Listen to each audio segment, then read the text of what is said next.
Hello everyone, स्वागत है आपका मेरे यूट्यूब चैनल पर। कैसे हैं आप सब? आई होप आप सब बहुत अच्छे होंगे और आपकी प्रिपरेशन भी बहुत अच्छी चल रही होगी। जैसा कि मैंने आप सभी को बोला था कि कल से हम स्टार्ट करने वाले हैं लाइब्रेरियन ग्रेड 3 के पेपर 2 का पूरा सिलेबस। और पेपर 2 का पूरा सिलेबस जिसमें कितनी यूनिट्स हैं और एक यूनिट में कितने टॉपिक्स हैं और उन टॉपिक्स को भी एक एक टॉपिक वाइज डिस्कस करते हुए चलेंगे हम। तो आज की इस क्लास में सिर्फ और सिर्फ हम देखने वाले हैं सिलेबस के बारे में और उस सिलेबस के जो टॉपिक्स हैं उनकी रेलिवेंसी कैसे है उनके बारे में हम चर्चा करने वाले। कोई भी टॉपिक ऐसा नहीं होगा जो आपको समझ में नहीं आए, जो आपको याद नहीं रहे कि सिलेबस में कौन सा टॉपिक है। सबसे पहले होता है सिलेबस। किसी भी वैकेंसी को क्लियर करने के लिए हमें सबसे पहले उसके सिलेबस के बारे में पता होना चाहिए। और हमारा जो लाइब्रेरियन ग्रेड 3 का पेपर 2 का सिलेबस है उसमें टोटल यूनिट है 4। ये ग्रेड 2 की एक ही यूनिट है, यूनिट 2, लेकिन यहाँ पे हमें 4 यूनिट्स दी गई हैं। तो इन 4 यूनिट्स के बारे में हम चर्चा करने वाले हैं, इनके टॉपिक्स के बारे में। आज की इस वीडियो में मैं आपको सिलेबस बताऊंगी और उसके जो टॉपिक हैं उनके बारे में थोड़ी चर्चा करूंगी। कल से हम फर्स्ट यूनिट के फर्स्ट टॉपिक से स्टार्ट करेंगे, उससे पहले हम बेसिक टर्म्स भी देखेंगे। ठीक है, तो बिना टाइम वेस्ट के स्टार्ट करते हैं। सबसे पहले मैं आपको बता दूं, वो स्टूडेंट्स मुझसे जुड़ रहे हैं जो लाइब्रेरी साइंस के बारे में कुछ नहीं जानते, उनके लिए एक नया सब्जेक्ट है, नई यूनिट्स हैं, उन्हें कुछ भी नहीं पता इसके बारे में। वो अपनी एक अच्छी सी नोटबुक ले लीजिएगा। नोटबुक का साइज इतना मोटा होना चाहिए क्योंकि हम पूरे यूनिट्स कवर करेंगे। इस जो ये सिलेबस है, ये जो क्लासेस हैं यूट्यूब पे, इनमें मैं एक भी दिन का गैप नहीं लेना चाहती हूँ, ना एक भी दिन की छुट्टी करना चाहती हूँ। तो अगर आप रेगुलरली बेसिस पे काम करना चाह रहे हो तो आप मुझसे कनेक्ट हो, एक नोटबुक लेके आओ और उस नोटबुक में सबसे पहले आज हम अपना सिलेबस लिखने वाले हैं। ठीक है, तो स्टार्ट करते हैं। सबसे पहले तो जिसे हम पूजते हैं, सबसे पहले उसी का नाम लिखना जिसको आप मानते हो और आपको उस पर भरोसा है। ठीक है, तो मैं तो ठहरी पक्की शाम प्रेमी, इसलिए मैं करने वाली हूँ ये। अब हम पढ़ते हैं, इसमें टोटल 4 यूनिट है और 4 यूनिट कौन कौन सी है। ठीक है, तो सबसे पहले यूनिट है यूनिट 1। यूनिट 1 में सबसे जो पहला टॉपिक है वो है universe of knowledge. Universe of knowledge. अगर आप लोगों को दिखने में थोड़ी प्रॉब्लम आए तो मुझे बता दीजिएगा, कल से फिर वापस से नई चीज देखते हैं। ठीक है, उसके बाद में यूनिवर्स ऑफ नॉलेज के बाद में है स्ट्रक्चर एंड एट्रीब्यूट्स।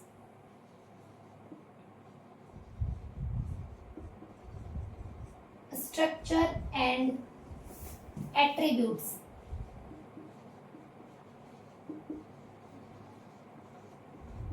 आप ऐसे टॉपिक भी बना के लिख सकते हो, जैसे एक टॉपिक यहाँ पे लिख लिया, एक टॉपिक यहाँ पे लिख लिया। एक काम करते हैं, ऐसे ही लिख लेते हैं तो आपको पता भी रहेगा चीजों का। ठीक है, कौन सी यूनिट में कितने टॉपिक है। ये है यूनिवर्स ऑफ नॉलेज, उसके बाद में है structure and attributes. Structure and attributes.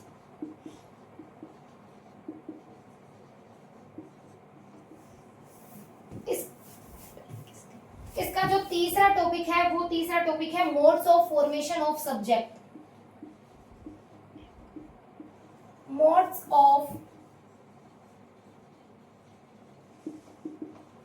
Formation of subject.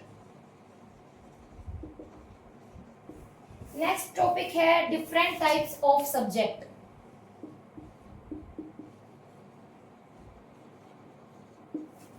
Different types of subject. उसके बाद में है universe of subject.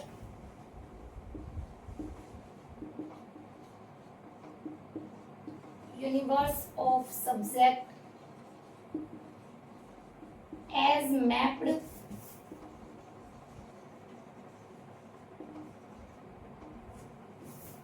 in different schemes of classification.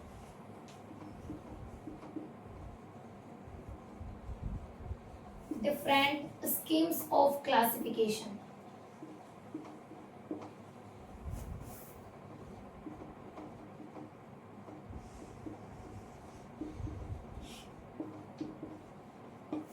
ये है हमारे पास में फर्स्ट यूनिट, ये है हमारे पास में फर्स्ट यूनिट।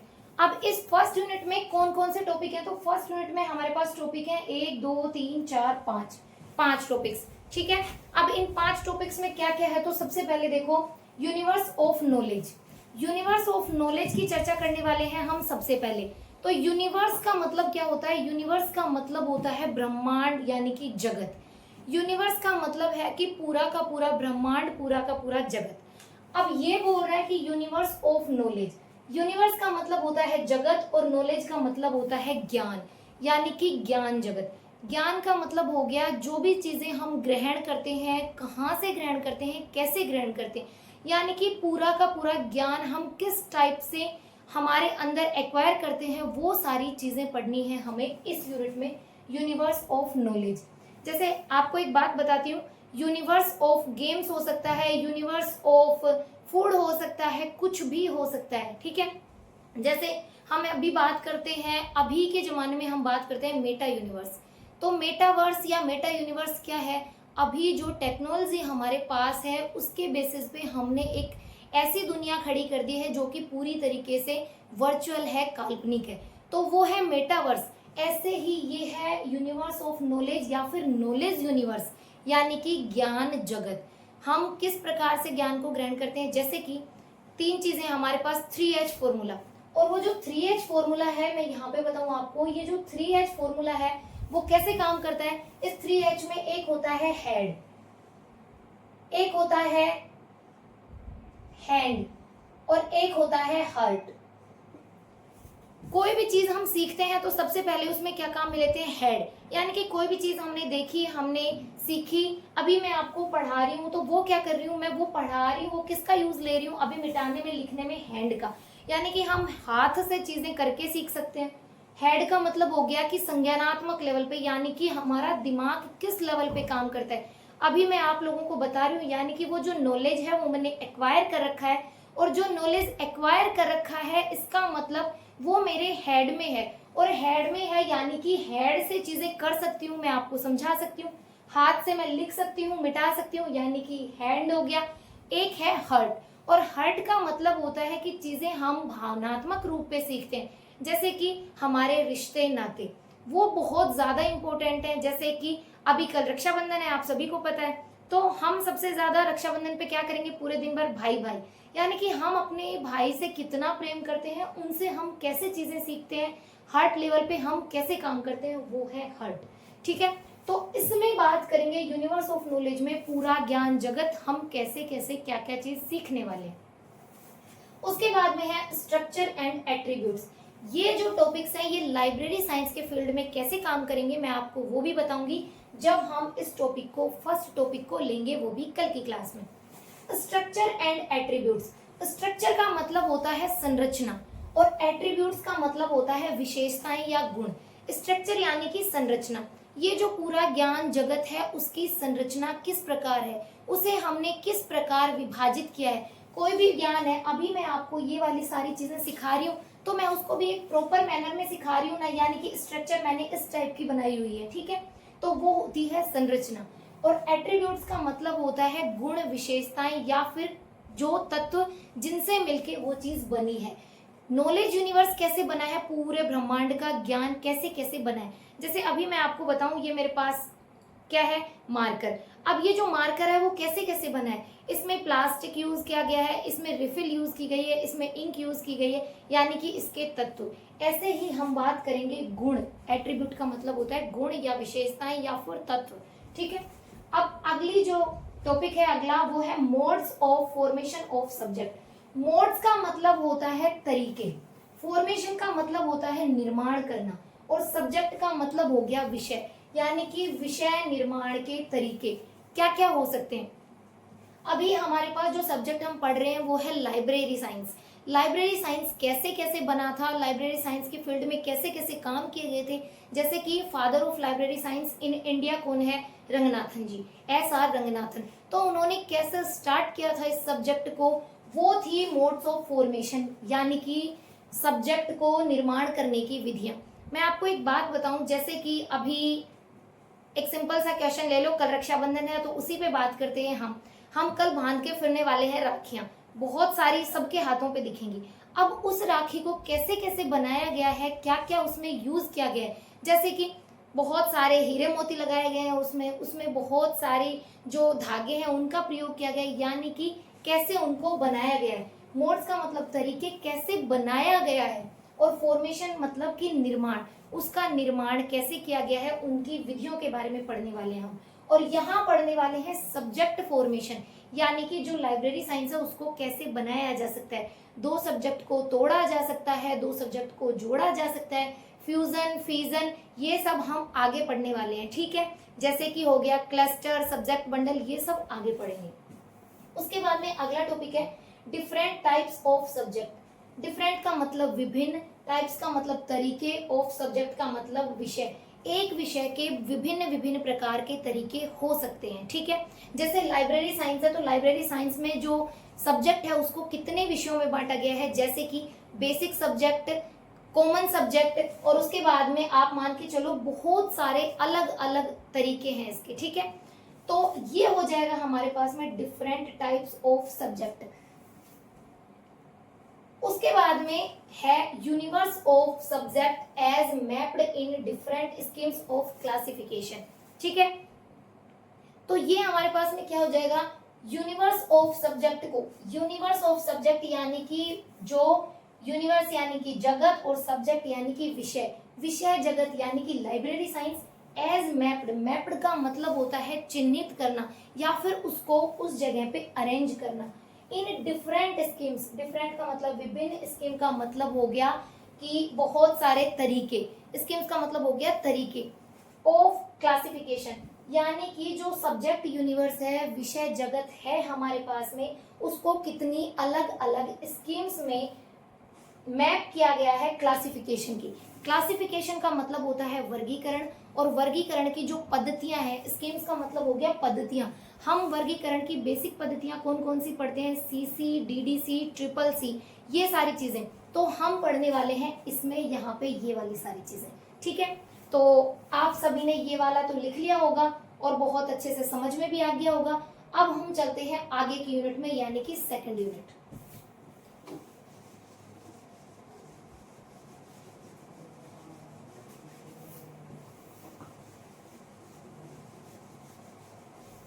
तो हम अब सेकंड यूनिट की बात कर लेते हैं। टोटल जो यूनिट्स हैं हमारे पास में वो है 4 यूनिट्स, ठीक है। अब है यूनिट 2।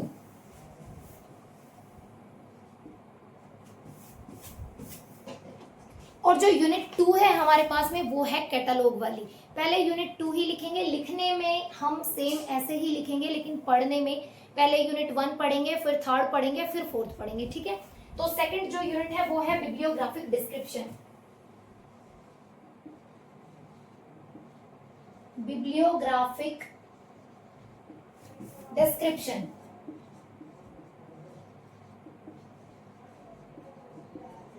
मुझे पता है कि आज ही मेरी पहली क्लास है, इसलिए बहुत सारी चीजें आप बताओगे कि मैम हमें राइटिंग समझ में नहीं आ रही है, या फिर ऐसे वैसे जो भी आप बताओगे उस पर भी मैं काम करूंगी, ठीक है। तो आप बेझिझक होकर सारी चीजें बता देना, क्योंकि जब तक आप बताओगे नहीं तब तक इम्प्रूवमेंट आएगा नहीं, और मैं चाहती हूँ कि मैं जो काम करूँ उसमें इम्प्रूवमेंट आए, ठीक है। उसके बाद में सेकेंड टॉपिक है इसका catalogue purpose.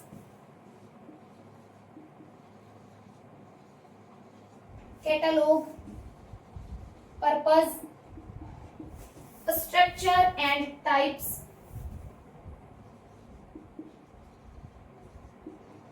Structure and types, physical form including OPAC,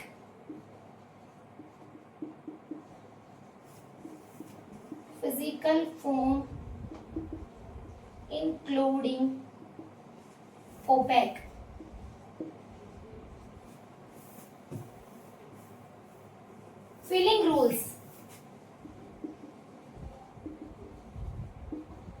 filing rules. ठीक है, उसके बाद में अगला है normative principles of cataloguing. Normative principles of cataloguing.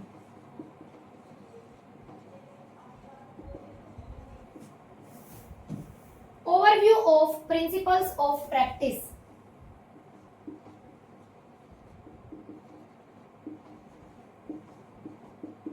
Principles of practice in document description.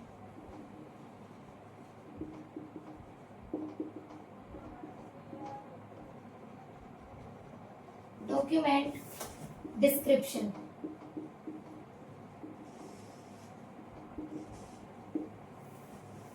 Current trends in standardization.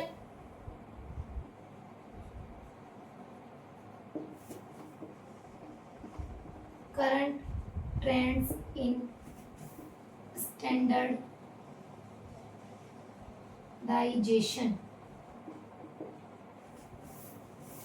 Description and exchange. Description and exchange. और एक next topic है standard code of cataloguing. Standard code of cataloguing. ये है हमारे पास में unit 2। ये जो unit 2 है ये है कैटलॉग का यूनिट। और बहुत सारे स्टूडेंट को सिर्फ लगता है कि ये क्लासिफिकेशन है, ये क्लासिफिकेशन नहीं है, ये है कैटलॉगिंग। हमारी जो यूनिट है लाइब्रेरियन ग्रेड सेकंड की second unit library classification and cataloguing, वो हमारा पूरा सिलेबस है। और वो जो सिलेबस है उसमें है कैटलॉगिंग। हमने पीछे जो यूनिट पढ़ी थी उसका नाम है क्लासिफिकेशन और इसका नाम है cataloguing. Bibliographic description. Bibliographic description का मतलब हो गया ग्रंथात्मक विवरण। ठीक है, अब मैं आपको एक बात बताती हूँ, ग्रंथात्मक विवरण कैसे होगा। जैसे कि मेरे पास में ये नोटबुक है, ठीक है, ये वही नोटबुक है जिसकी आप बहुत बार चर्चा करते रहते हो। ठीक है, तो ये मेरे पास नोटबुक है, इसका ग्रंथात्मक विवरण देना है मुझे। तो मैं इसके बारे में क्या क्या बताऊंगी कि इस नोटबुक में इतने यूनिट्स लिखे हुए हैं, इस नोटबुक में इस पेज पे ये चीज लिखी हुई है, ये जो नोटबुक है इसके पेजेस ऐसे हैं, ये इतने साइज की है, और इसको मैंने लाइब्रेरी में कहाँ पे रखा हुआ है और इसमें क्या क्या है, यानी कि उसके उस ग्रंथ के बारे में पूरा का पूरा विवरण देना है मुझे। तो उसको बोलते हैं बिब्लियोग्राफिक डिस्क्रिप्शन। जैसे आपको पता है कि हम किसी रेस्टोरेंट में जाते हैं तो वहाँ पे हम मेन्यू देखते हैं, और वो जो मेन्यू है ना वो उनका बिब्लियोग्राफिक डिस्क्रिप्शन ही तो है, उस जगह का उसका कैटलॉग है। कैटलॉग का मतलब क्या हो गया कि वहाँ पे हमें ये पता चलता है कि हमें क्या खाना है, यहाँ का जो रेट है वो किस बेसिस पे है। जैसे आपको पता है कि वहाँ पे सारी चीजें लिखी होती हैं, रोटी इतने रुपए की है, सब्जी इतने रुपए की है, रायता इतने रुपए का। यानी कि वो जो कैटलॉग है, कैटलॉग का मतलब होता है सूचीकरण। तो उन्होंने अपनी एक सूची तैयार कर रखी है और वही सूची है जो हमें उस रेस्टोरेंट के जो फूड है उसके बारे में विवरण देती है। ठीक है, बिब्लियोग्राफिक डिस्क्रिप्शन होता है ये। उसके बाद में नेक्स्ट है catalogue purpose structure and types physical form including OPAC filing rules. आराम से धीरे धीरे बताती हूँ। कैटलॉग पर्पज, कैटलॉग का मतलब होता है सूचीकरण या फिर कार्ड। हम बोलते हैं ना कैटलॉग कार्ड, यानी कि सूचीकरण का जो हमारे पास में पत्र होता है। आप सभी को पता है जो जो अभी CLIS कर रहे हैं, मैंने उनको जब वो दिया है क्या असाइनमेंट, तो उन असाइनमेंट में मैंने आपको कैटलॉग कार्ड भी दिया है। वो जो कैटलॉग कार्ड है ना वो कुछ इस प्रकार से बनता है हमारे पास में, इस प्रकार से। ठीक है, यहाँ पे एक लाइन ऐसे है और यहाँ पे इसकी आधी लाइन है, यहाँ पे हमारे पास में एक गोला भी है। ठीक है, ये जो कैटलॉग कार्ड है ना इसकी एक फिक्स साइज होती है। ये जो कैटलॉग कार्ड है, इस कैटलॉग कार्ड में 12.5 सेंटीमीटर ऐसे जो लाइन होगी वो होगी 12.5 सेंटीमीटर, और ऐसे जो लाइन होगी वो होगी 7.5 सेंटीमीटर। अगर आप सेंटीमीटर के बेसिस पे बना रहे हो तो अगर आप इंच के बेस पे बना रहे हो तो यहाँ पे जो 12.5 है यहाँ पे इंच होगा 5 इंच, और यहाँ पे जो इंच है ये वाला होगा 3 इंच। ठीक है, यहाँ पे भी बहुत अच्छे से दिया गया है कि यहाँ पे 8 लेटर होने चाहिए, गैप होना चाहिए, यहाँ पे 4 लेटर्स का गैप होना चाहिए। ट्रिपल सी और AACR2 जो कि कैटालॉग की स्कीम्स हैं उनमें ये आता है काम। ठीक है, हम आगे बहुत सारी चीजें पढ़ने वाले हैं, CCF पढ़ने वाले हैं, ओपेक पढ़ने वाले हैं, ट्रिपल सी, AACR2, AACR सारी चीजें। और ये जो कैटालॉग कार्ड है ना, ये वही कार्ड है, और ये जो गोला है ना, ये इसलिए दिया जाता है कि हमारे पास में लाइब्रेरी में ऐसे एक टेबल होती है, टेबल के ऊपर ऐसे एक डंडी खड़ी हुई होती है, आपने देखा होगा, और उसमें वो कैटालॉग कार्ड को ऐसे रखते जाते हैं। ठीक है, वो जो कैटालॉग कार्ड है वो हमें हर बुक की एंट्री के बारे में बताता है कि इस बुक में कौन सा ऑथर है, इस बुक का टाइटल क्या है और किसने ये पब्लिश की है, सारी चीजों की एंट्री होती है। जो मैंने आपको कैटालॉग कार्ड दिया आपको पता होगा उसमें मेन एंट्री और एडेड एंट्री होती है। वैसे ही जो कैटालॉग का पर्पज है वो क्या है, इस कैटालॉग का उद्देश्य क्या है हमारे पास, और उद्देश्य ये है कि जो लाइब्रेरी में यूजर आ रहा है हमारे पास में उसको सिर्फ और सिर्फ कैटालॉग कार्ड ही देखना पड़े, पूरी लाइब्रेरी में चक्कर ना लगाना पड़े। ठीक है, कैटालॉग देख के ये वो समझ जाएगा कि ये जो कैटालॉग कार्ड है ये उस बुक के बारे में बता रहा है, वो बुक हमें वहां मिलेगी, उस सेल्फ में मिलेगी, उस बुक का राइटर ये है, उसका पब्लिशर ये है, उस बुक का टाइटल ये है। ठीक है, उसके बाद में स्ट्रक्चर, इस कैटालॉग कार्ड की स्ट्रक्चर पढ़ने वाले हैं हम, जैसे कि मैंने आपको बताया। एंड टाइप्स, इसके प्रकार पढ़ेंगे। फिजिकल फॉर्म, फिजिकल फॉर्मेट को इंक्लूड करते हुए ओपेक फिलिंग रूल्स और ओपेक के रूल्स को फॉलो करते हुए। ओपेक का मतलब हो गया ओपन एक्सेस कैटालॉग। ठीक है, ओपन एक्सेस कैटालॉग का मतलब हो गया कि हमारे पास में ओपन एक्सेस है, हमें बाहर से ही सारी चीजों का पता चल जाता है। ठीक है, तो ये जो है हमारे पास में ओपेक, इसके रूल्स को फॉलो करते हुए हम पढ़ने वाले हैं क्या, कैटालॉग कार्ड। उसके बाद में है नॉर्मेटिव प्रिंसिपल्स ऑफ कैटालॉगिंग। नॉर्मेटिव का मतलब होता है आदर्श, आदर्श का मतलब यानी कि आइडियल। आइडियल नाम तो आपने सुना होगा, और आइडियल का मतलब होता है नॉर्मेटिव यानी कि आदर्शात्मक, प्रिंसिपल यानी सिद्धांत ऑफ कैटालॉगिंग। तो कैटालॉग के आदर्श सिद्धांत कौन कौन से हो सकते हैं, उस कैटालॉग में हम क्या क्या चेंजेस कर सकते हैं जो हमारे जिंदगी में बड़े चेंज क्रिएट करे, जो हमारे कैटालॉग कार्ड को एक अच्छी तरफ लेके जाए। उस कैटालॉग कार्ड में हम कौन से चेंज करें कि वो हमारी लाइब्रेरी में यूजर को अट्रैक्ट करे। ठीक है, ये पढ़ने वाले हैं। उसके साथ में overview of principles of practice in document description. हम पूरा का पूरा ओवरव्यू यानी कि जो चीजें होती है ऊपर ऊपर से देखते हैं ना, वैसे ही तो हम पूरा ओवरव्यू देखने वाले हैं प्रिंसिपल यानी सिद्धांत का, ऑफ प्रैक्टिस, प्रैक्टिस करते हुए इन डॉक्यूमेंट डिस्क्रिप्शन। डॉक्यूमेंट डिस्क्रिप्शन का मतलब हो गया, डॉक्यूमेंट्स का मतलब होता है हमारे पास में दस्तावेज, और डिस्क्रिप्शन का मतलब होता है विवरण। दस्तावेज विवरण का मतलब होता है उन बुक्स का कैसे कैसे विवरण दिया गया है, उनको हम प्रैक्टिस करते हुए ओवरव्यू देखने वाले हैं उन प्रिंसिपल्स का। और प्रैक्टिस तो आपको पता है कि प्रैक्टिकल फॉर्मेट में भी ये सब्जेक्ट है, तो प्रैक्टिकल फॉर्मेट में भी चीजें होंगी, यानी कि जो ट्रिपल सी है वो भी प्रैक्टिकल फॉर्मेट है, AACR2 भी प्रैक्टिकल फॉर्मेट है। उसके बाद में है current trends in standardisation. Standardisation का मतलब होता है मानक, और मानक निर्धारित किए जाते हैं अभी करंट ट्रेंड्स के आधार पे, जैसे कि ISO 2709। उसके साथ में ISO 2709 के साथ में हमारे पास जो CCF है, जो हमारे पास में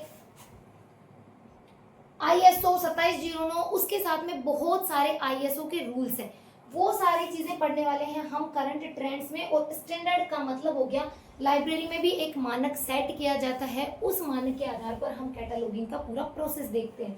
उसके बाद में है डिस्क्रिप्शन यानी कि विवरण एंड एक्सचेंज। और एक्सचेंज के जो फॉर्मेट है, ये स्टैंडर्डाइजेशन और एक्सचेंज के जो फॉर्मेट है, एक्सचेंज का मतलब हो गया कि कोई भी चीज का हम एक्सचेंज कर रहे हैं, बुक को इशू कर रहे हैं, उसके बाद में रिटर्न करवा रहे हैं। ठीक है, इशू रिटर्न का जो प्रोसेस है वो किस प्रकार काम करेगा, कौन कौन से मानक निर्धारित किए जाएंगे, ये सारी चीजें पढ़ने वाले हैं हम इसमें। उसके बाद में अगला है standard code of catalogue. Catalogue जो हमारे पास कार्ड है उसके स्टैंडर्ड कोड यानी कि मानक स्रोत या मानक कोड जो निर्धारित किए गए हैं वो पढ़ने वाले हैं हम इस यूनिट में। ठीक है, ये है सेकंड यूनिट, और ये जो सेकंड यूनिट है ये हमारे पास में जो लाइब्रेरी साइंस है उसका 40% सिलेबस है। बाकी की जो फर्स्ट, थर्ड और फोर्थ यूनिट है वो हमारे पास में 60 से 70% सिलेबस है, और ये जो यूनिट सेकंड है ये हमारे पास में 40% सिलेबस है। और जो क्वेश्चंस है ना वो भी स्टार्टिंग के यूनिट से बहुत ज़्यादा, यानी कि जो मैंने बताया 60% रेशियो है उन सारी यूनिट्स का। तो ये देख लो, आप जो असाइनमेंट बना रहे हैं वो उन बच्चों के भी काम आने वाला है। या तो आप बनाना 12.5 सेंटीमीटर और 7.5 सेंटीमीटर, या फिर 5 इंच और 3 इंच, ठीक है। अब हम बात करते हैं नेक्स्ट यूनिट के बारे में, यूनिट नंबर 3।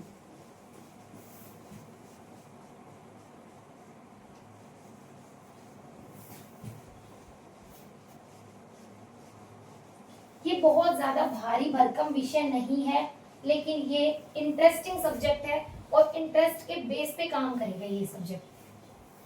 अगर जीके का पेपर बहुत ज्यादा अच्छा आता है, आपको बहुत ज्यादा अच्छे से आप कवर कर पाते हो, तो ये यूनिट आपके लिए बहुत ज्यादा अच्छा साबित हो सकता है। अब उसके बाद में बात करते हैं यूनिट नंबर 3 की, और यूनिट नंबर 3 में जो पहला टॉपिक है वो है मेथड्स ऑफ नॉलेज ऑर्गेनाइजेशन। ये जो सिलेबस है वो बहुत बड़े टॉपिक्स हैं, मेरे पास आपको पता है डिजिटल बोर्ड नहीं है, इसलिए मुझे सारी चीज़ें आपको ऐसे ही बतानी पड़ेंगी। आप भी सपोर्ट करोगे तो बहुत जल्दी हम बहुत अच्छे मैनर में काम करेंगे, ठीक है। तो ये है methods of knowledge organisations. Methods of knowledge organisation. दूसरा टॉपिक है general theory of library classification. General theory of library classification.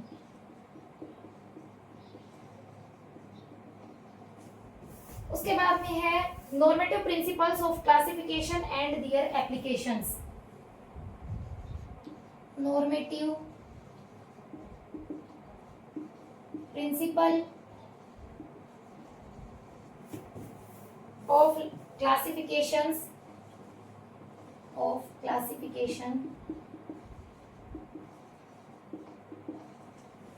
And their applications.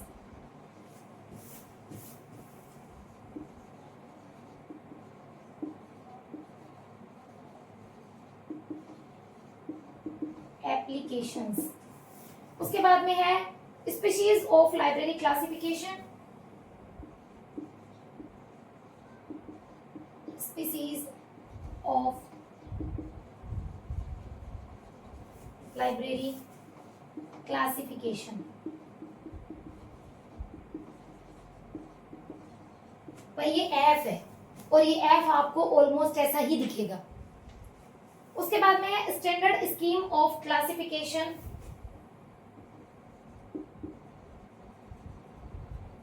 Standard schemes of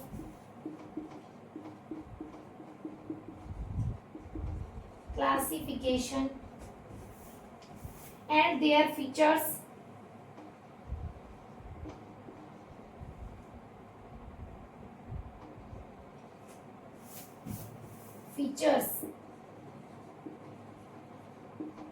और ये है CCDDC UDC।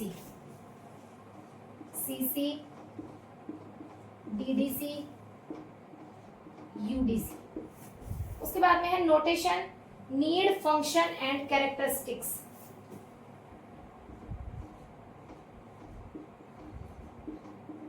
Notation, need, functions and characteristics.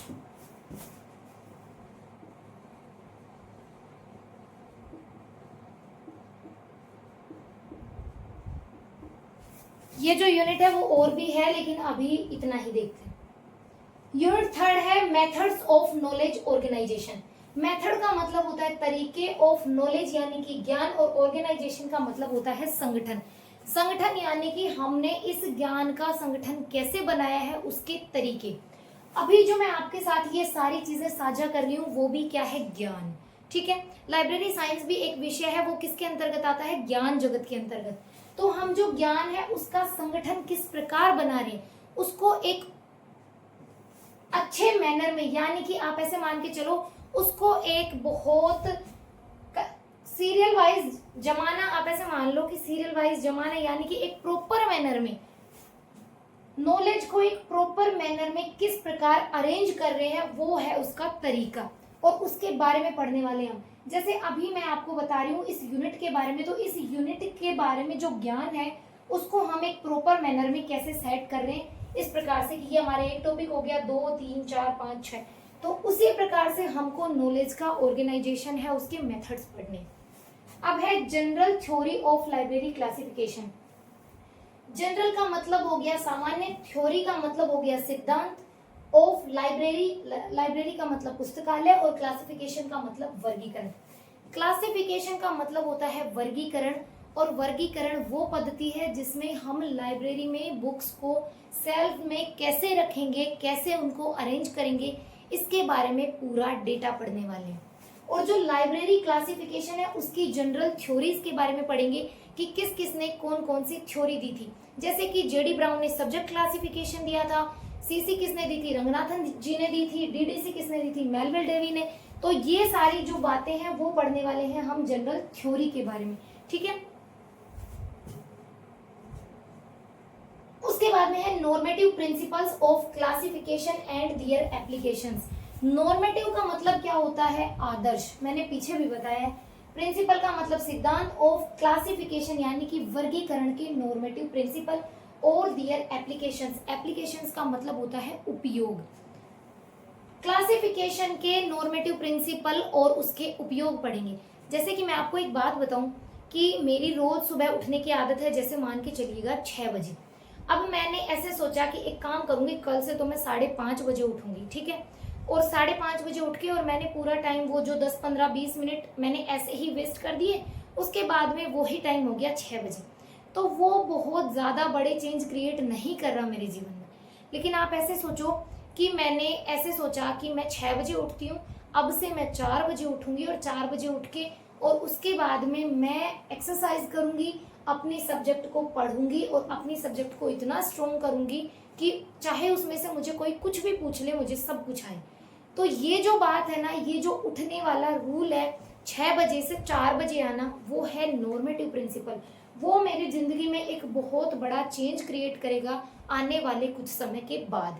तो यही normative principal, classification में हम कैसे नॉर्मेटिव प्रिंसिपल का यूज कर सकते हैं, वर्गीकरण में ऐसी कौन सी पद्धतियों का यूज कर सकते हैं, क्योंकि अभी टेक्नोलॉजी का जमाना है, तो हम मेटावर्स से भी चीजों को देख सकते हैं, उन्हें भी यूज ले सकते हैं। RFID का मतलब रेडियो फ्रीक्वेंसी आइडेंटिफिकेशन का भी यूज कर सकते हैं।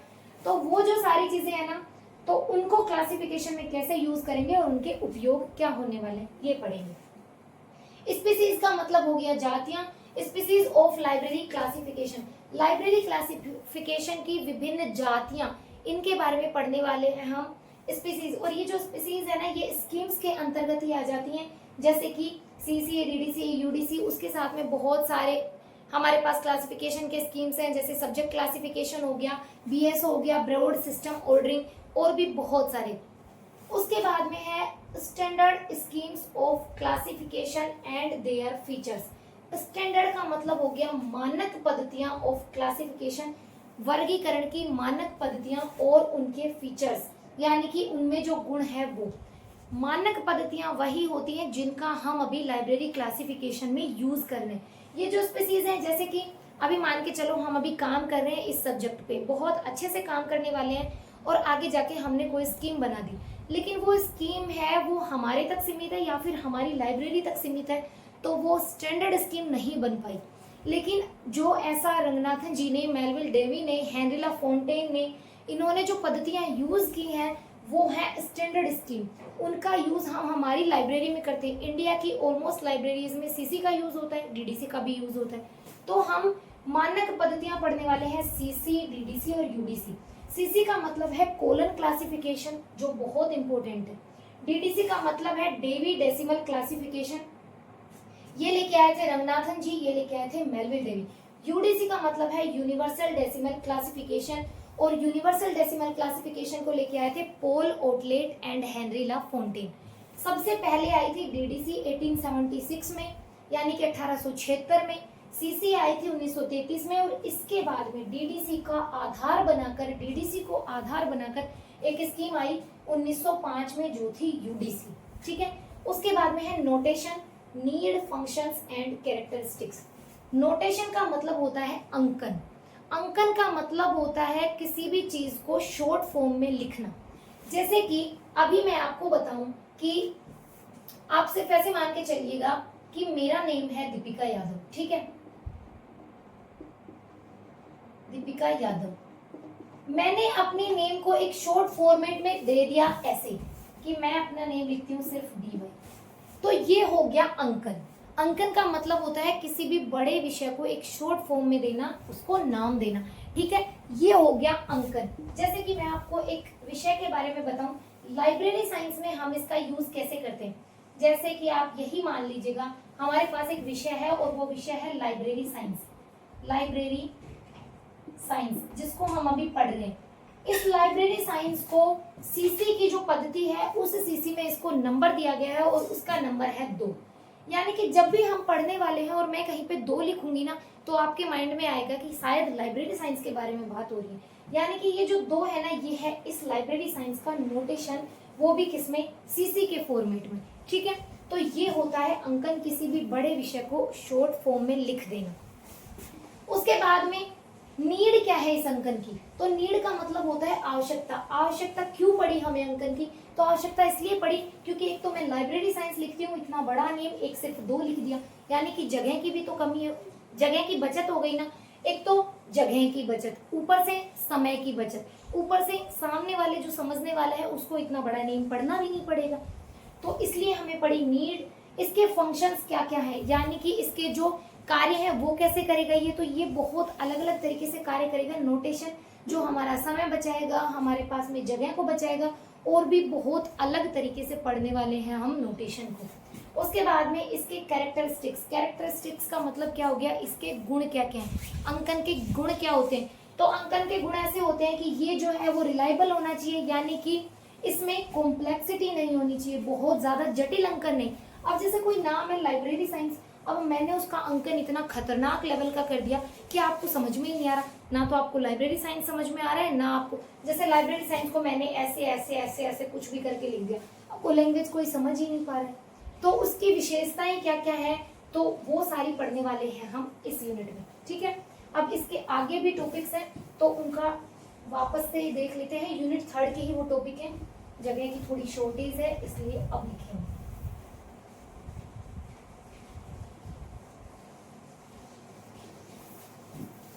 आप सभी जो भी नोटबुक बना रहे हैं, और जिन जिन स्टूडेंट्स को मुझ पे बहुत ज़्यादा भरोसा है, क्योंकि सारी चीज़ें काम करती हैं भरोसे पे, और भरोसा ऐसी चीज़ है जो आप करोगे किसी पे भी तो शायद वो कहीं ना कहीं तो काम करेगा।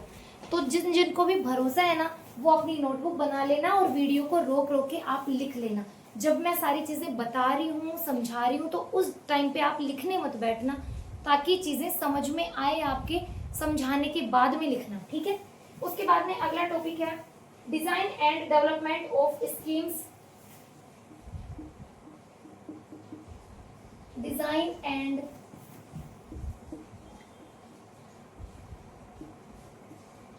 Development of schemes. आप मेरी राइटिंग के साथ में 2-4 दिनों में बहुत ज्यादा कंफर्टेबल फील करोगे। स्कीम्स, लाइब्रेरी क्लासिफिकेशन,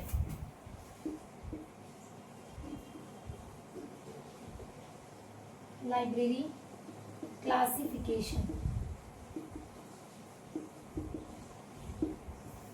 उसके बाद में है standard sub division index.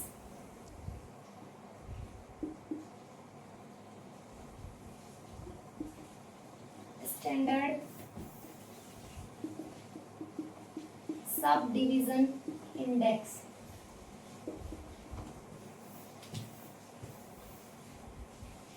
Trends in library classification.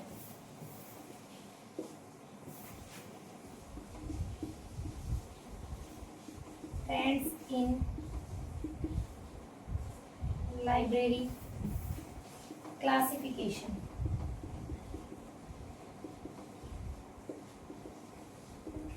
ये है ये यूनिट, ठीक है। इसमें क्या क्या चीजें हैं? Design and development of schemes library classification. Design का मतलब हो गया कि वो किस प्रकार से बनी हुई है, यानी कि उनका जो निर्माण है वो। और डेवलपमेंट का मतलब हो गया विकास। डिजाइन का मतलब आप ऐसे मान लो संरचना, हम ऐसे बोलते हैं ना ये राखी की डिजाइन तो अच्छी नहीं है, डिजाइन मतलब उसका जो बनावट है वो। उसके साथ में डेवलपमेंट यानी कि विकास of schemes library classification. Library classification की जो हमारे पास स्कीम्स हैं, पद्धतियां हैं, उनकी डिजाइन कैसी है और उनका डेवलपमेंट कैसे कैसे हुआ।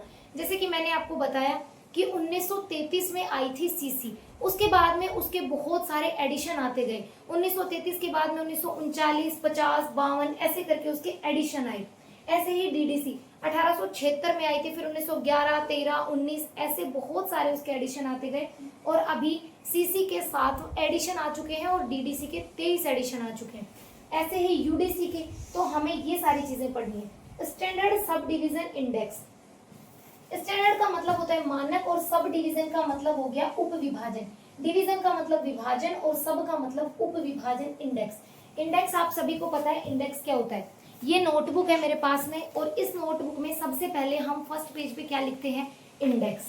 फर्स्ट पेज पे हमारे पास इंडेक्स होता है। जैसे कि आप अभी ये मान के चलो ये कि मैंने ये बता रखा है कि मैंने इस नोटबुक में आगे क्या क्या चीजें लिख रखी हैं, तो वो होता है इंडेक्स।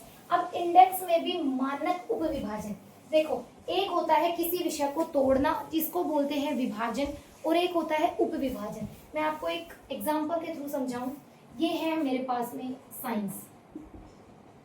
इस साइंस के मैंने टुकड़े किए, ठीक है। एक मैंने इसका टुकड़ा किया फिजिक्स और एक इसका टुकड़ा किया बायोलॉजी। ये तो क्या है? विभाजन। साइंस को 2 भागों में बांट दिया, फिजिक्स और बायोलॉजी। अब इस बायोलॉजी को भी मैं 2 भागों में बांट देती हूँ यहाँ पे, और इसको लिख देती हूँ बॉटनी और जूलॉजी। तो अब ये जो विभाजन का भी विभाजन है वो हो गया उप विभाजन। इस साइंस के लिए ये क्या हो गया? उप विभाजन। इस बायोलॉजी के लिए तो ये विभाजन ही रहा कि बायोलॉजी के 2 टुकड़े हो गए, लेकिन साइंस के लिए ये क्या हो गया? उप विभाजन। विभाजन का भी विभाजन। उसके कौन कौन से मानक हैं ये पढ़ने वाले हैं हम इस टॉपिक में। उसके बाद में ट्रेंड्स इन लाइब्रेरी क्लासिफिकेशन। जैसे मैंने आपको बताया था कि ट्रेंड्स यानी कि अभी जो तौर तरीके चल रहे हैं लाइब्रेरी कैटालॉग में और लाइब्रेरी क्लासिफिकेशन में, अभी कौन कौन सी स्कीम्स को यूज लिया जा सकता है और अभी लिया जा रहा है। जैसे कि हम लाइब्रेरी क्लासिफिकेशन करते हैं, क्लासिफिकेशन का मतलब हो गया वर्गीकरण। तो वर्गीकरण को बेस्ट बनाने के लिए हम क्या कर सकते हैं? आरएफआईडी का यूज। आरएफआईडी मतलब रेडियो फ्रीक्वेंसी आइडेंटिफिकेशन। हमने जो आपने ये क्यूआर देखे, तो हमने ऐसे क्यूआर लगा दिया हमारी लाइब्रेरी में। जैसे ही एंटर हुआ जो गेट है वहां पे हमने क्यूआर लगा दिया, और क्यूआर लगाने के बाद में हमें उस बुक के बारे में, जैसे ही कोई बुक है वो बुक यूजर बाहर लेके जा रहे हैं, तो हमें पता चल गया कि ये बुक अब इस एरिया से बाहर जा रही है। जैसे ही कोई रिटर्न करने आया तो हमें पता चल गया कि ये बुक अब रिटर्न होगी। तो ऐसे भी चीजें हम यूज कर सकते हैं, ठीक है। उसके बाद में है ट्रेंड्स इन लाइब्रेरी क्लासिफिकेशन, ये हो गया ट्रेंड्स। अब उसके बाद में है यूनिट 4। ये शायद आप सभी ने लिख लिया होगा, तो मैं इसको मिटा देती हूँ, आप वीडियो को पॉज कर करके लिख लेंगे।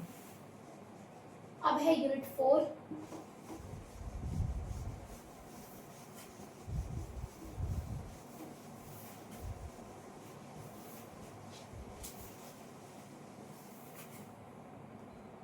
यूनिट 4, और यूनिट 4 है हमारे पास सब्जेक्ट क्लासिफिकेशन।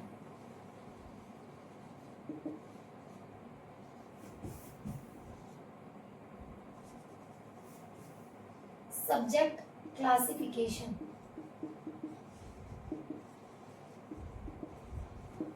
उसके साथ ही principles of subject classification,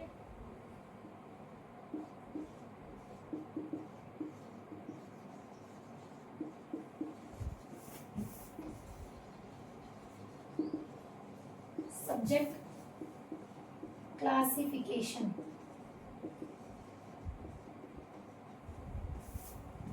subject heading list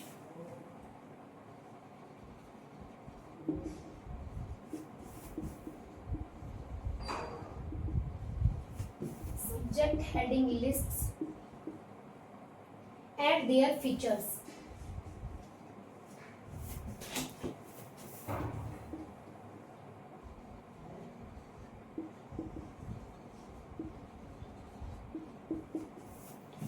ये है हमारे पास यूनिट 4, एकदम छोटी सी यूनिट है।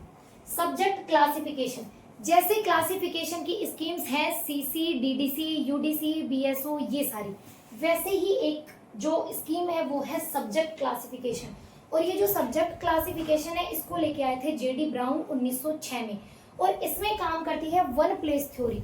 वन प्लेस थ्योरी का मतलब क्या हो गया कि ये जो सब्जेक्ट क्लासिफिकेशन है ना, ये बात बोलता है कि लाइब्रेरी में एक सेल्फ में एक सब्जेक्ट की बुक्स को रखना है, यानी कि एक ही विषय की संबंधित पुस्तकों को एक जगह रखना है।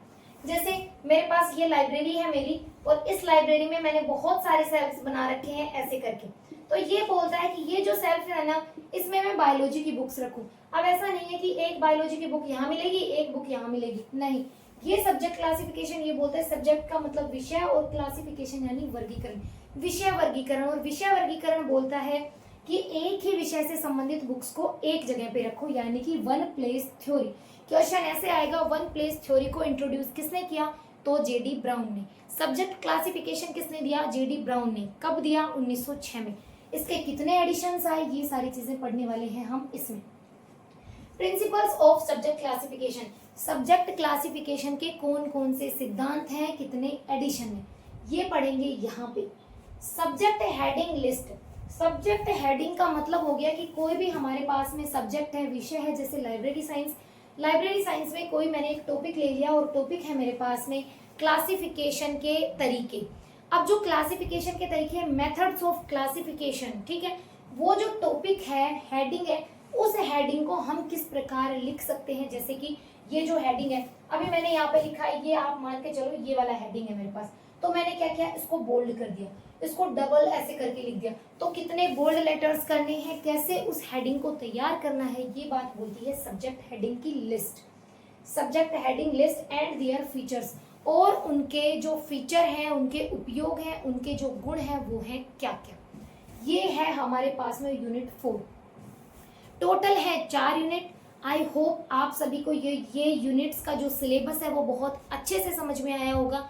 मैं आपको वापस से एक बात क्लियर कर दूं, इस क्लास में हर दिन कोई भी छुट्टी नहीं होगी। इस क्लास को मैं रेगुलरली रखने वाली हूँ। इसके साथ में जो जीके की क्लासेस हैं उनके बारे में भी विचार चल रहा है, आरएसएस जो आरबीएससी और एनसीईआरटी की बुक्स हैं उनके लिए। लेकिन ये जो विषय है ना, ये मुझे बहुत इंटरेस्टिंग लगता है और इस विषय पे मैं आगे काम करने वाली हूँ, इसलिए मैं इस विषय को आपको बहुत अच्छे से समझा रही हूँ। और इसके साथ ही अभी आप लोगों को पता है कि कोई भी अभी तक वैकेंसी के बारे में कोई चर्चा है नहीं, और अभी वैकेंसी आने वाली भी नहीं है। आपको पता है कि अगस्त समाप्त होने वाला है, सितंबर हो जाएगा स्टार्ट। सितंबर, अक्टूबर, नवंबर, दिसंबर, जनवरी, फरवरी तक हमारे पास 6 महीने हैं। आपको पता है आचार संहिता खत्म होगी, फिर बहुत सारी जो भर्तियां हैं वो पेंडिंग पड़ी हैं, वो चलने वाली हैं। उसके बाद में आरएसएसबी के पास में नोटिफिकेशन और इस भर्ती के आगे काम किया जाएगा। तो फरवरी तक हमारे पास में 6 महीने हो जाएंगे। आपको पता है 4 यूनिट है, छोटा सा सिलेबस है, बहुत ज़्यादा भारी भरकम सिलेबस नहीं है। तो 6 महीने में आप बहुत अच्छे से कवर कर लोगे इस सिलेबस को। और बहुत ज़्यादा अच्छे से कवर करने का मतलब है कि जीके को अगले 2 से 3-4 महीने में ख़त्म करके और हमारा सिलेक्शन हो सकता है। ना आपको कहीं पे पैसे देने पड़ेंगे और ना आपको चीज़ों को जगह जगह ढूंढने की जरूरत पड़ेगी, ठीक है। तो इस क्लास में आपको बहुत अच्छे से समझ में आया होगा। मैं उम्मीद करती हूँ कि इस क्लास के बाद में आप पूरी क्लास देखने के बाद में एक बहुत प्यारा सा कमेंट करोगे, क्योंकि जिस हिसाब से मैं काम कर रही हूँ तो शायद आप उस काम को अप्रिशिएट करोगे और बहुत प्यारा सा कमेंट करोगे, वो भी मोटिवेशन के लिए, ठीक है। अब हम मिलते हैं नेक्स्ट क्लास में, और कल हम स्टार्ट करने वाले हैं फर्स्ट यूनिट का फर्स्ट टॉपिक जो है यूनिवर्स ऑफ नॉलेज। और यूनिवर्स ऑफ नॉलेज से पहले मैं कुछ बेसिक टर्म्स भी आपसे डिस्कस करने वाली हूँ, जिससे आपका इस सब्जेक्ट के साथ में थोड़ी कनेक्टिविटी भी हो जाए और रिलेवेंसी भी बने, ठीक है। अब हम मिलते हैं कल की क्लास में, तब तक के लिए सभी को जय श्री श्याम, राधे राधे।